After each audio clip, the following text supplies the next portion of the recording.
Hello ಸ್ನೇಹಿತರೆ, ಇದು ನಿಮ್ಮ UK ಆರ್ಟ್ಸ್ ಯೂಟ್ಯೂಬ್ ಚಾನಲ್. ನಾವು ನಿಮ್ಮನ್ನು ಇಂದು ಧನುಷ್ಕೋಡಿಗೆ ಕರ್ಕೊಂಡ್ಬಂದಿದ್ದೀವಿ. ಇದು ನೋಡಿ ಧನುಷ್ಕೋಡಿ, ಭಾರತದ ಲಾಸ್ಟ್ ಲ್ಯಾಂಡ್ ಇದು ಸೌತಲ್ಲಿ. ಈ ಕಡೆ ಬೇ ಆಫ್ ಬೆಂಗಾಲು, ಆಮೇಲೆ ಆ ಕಡೆ ಹಿಂದೂ ಮಹಾಸಾಗರ.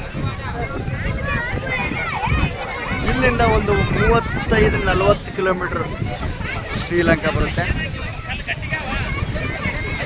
ನೋಡಿ. ಇದು ಧನುಷ್ಕೋಡಿ ರಾಮ ಸೇತು ಇಲ್ಲಿಂದಲೇ ಆಗಿರೋದು. ಇಲ್ಲಿಂದಲೇ ಶ್ರೀರಾಮ ಲಂಕೆಗೆ ಹೋಗಿ ವಾನರ ಸೇನೆಯೊಂದಿಗೆ,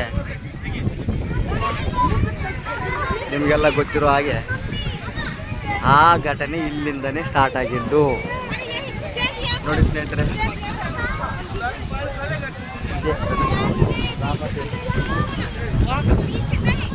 ಇನ್ನು ನಿಮಗೆ ಜನವರಿ 1, 2026 ಇದನ್ನು ತೋರಿಸ್ತಾ ಇದ್ದೀನಿ. ನಿಮ್ಮ UK ಆರ್ಟ್ಸ್ ಯೂಟ್ಯೂಬ್ ಚಾನಲಲ್ಲಿ ಮಾತ್ರ ಫಾಲೋ ಮಾಡಿ, ಸಬ್ಸ್ಕ್ರೈಬ್ ಮಾಡಿ.